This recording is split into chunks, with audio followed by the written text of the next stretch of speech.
So we're gonna have to delegate this the best way we can. Well, we got Chase Matheson from PATRIOT.org, and we got Chase Williams from TNPAC.us. Okay. So, I'm not gonna be saying that every time I talk to well, him. So. we'll just call him Punk and Chase. Let's go Punk with that. and Chase. We'll go with that. Okay. So Punk, want to hear from you. What was your experience with going to DC, and just kind of same thing that I talked to Daniel about. Kind of give us the beginning of the trip and kind of everything that led up to going to the Capitol. Wow. I'll paraphrase it the best I can. So, as you guys know from our first meeting together, there's been a lot of tension between the government and what rights they have against people and how they're censoring people for a long time. So when Trump said to be in D.C. on January 6th, a lot of us took it as, okay, we need to be there to show how many people actually support him. It doesn't matter rain, shine, snow. We just need to be there to show up in mass, to show it to where the news can't misreport it, and we could all be there. So we rented a whole bunch of buses. Daniel gave me the idea, and it snowballed into 36 of us hopping on tour buses and going up to DC.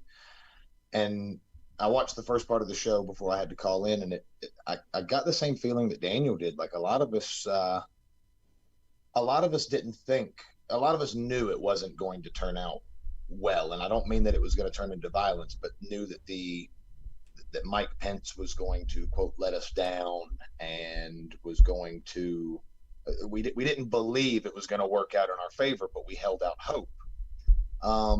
So then Trump, gave his speech and everything. And when they say how many people were there, I did a rough estimate. We occupied shoulder to shoulder 4 million square feet plus. Wow, so that's whatever crazy. the math is on that. Well, I'm not in the right frame of mind to do any math right now, so I'll get back to you after the show. Hey, we'll have our teacher viewers come help. We'll get a little board out here and have them figure the numbers for us. We'll make sure we do it Common Core way. So let me ask you this. So, all right, so you're walking to the Capitol. Did you ever think in your mind that you would be a part of a time where the conservatives would be so angry of what's been going on that eventually the Capitol would be stormed the way that it was? Did you think that would happen when you walked up there? No, I did not think that would happen, but I do want to correct one thing. Mm-hmm. It wasn't just conservatives. I saw pride flags. I saw foreigners. I mean, I'm not a conservative. Right. I'm really a libertarian. I'm a MAGA movement guy. I'm America first. I'm proud of my country. I'll be honest. I hate the GOP. Okay. I hate the DNC. I don't hate everybody, but I hate what they've done. So, and I have to say, I saw thousands of people like me there that aren't a right-wing conservative, that aren't those. It was the best, most purest representation of America I've ever seen. So it collectively, that was going to be my next question to you, is the kind of diversity that I was kind of hoping that would represent Americans, as in general, from maybe Latinos. I know that Daniel had captured a video of a guy from Vietnam.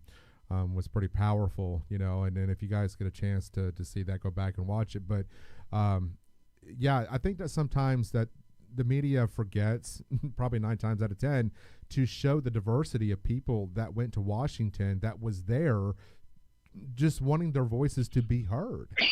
So when you're talking about, gays and Hispanics and people from Vietnam and just everyday people and atheists such as Daniel, it was really probably a collective group of people. And so when you saw things starting to play out the way that they did up there at the Capitol, what was your first reaction to that? Were you surprised that people were starting to storm the Capitol?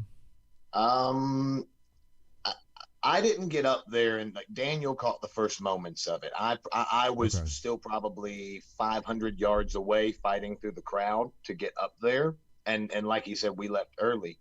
No, and I'll be honest, I saw, and I have it on film, and I'm trying to break it all down. But I saw 5 or 6 police officers that were also instigating violence on innocent people. And I mean, I hosted, along with the other chase you have on tonight, 2 Back the Badge rallies. And I've got some thoughts on that, but I didn't think I'd ever see it. And when it started to unfold, it didn't unfold like everyone kind of thinks it did. And I've had to go back and look at a lot of my footage and kind of process what I captured and compare it with what I saw with my eyes. And there's no one who wasn't there can get the experience of what actually happened. Right. So as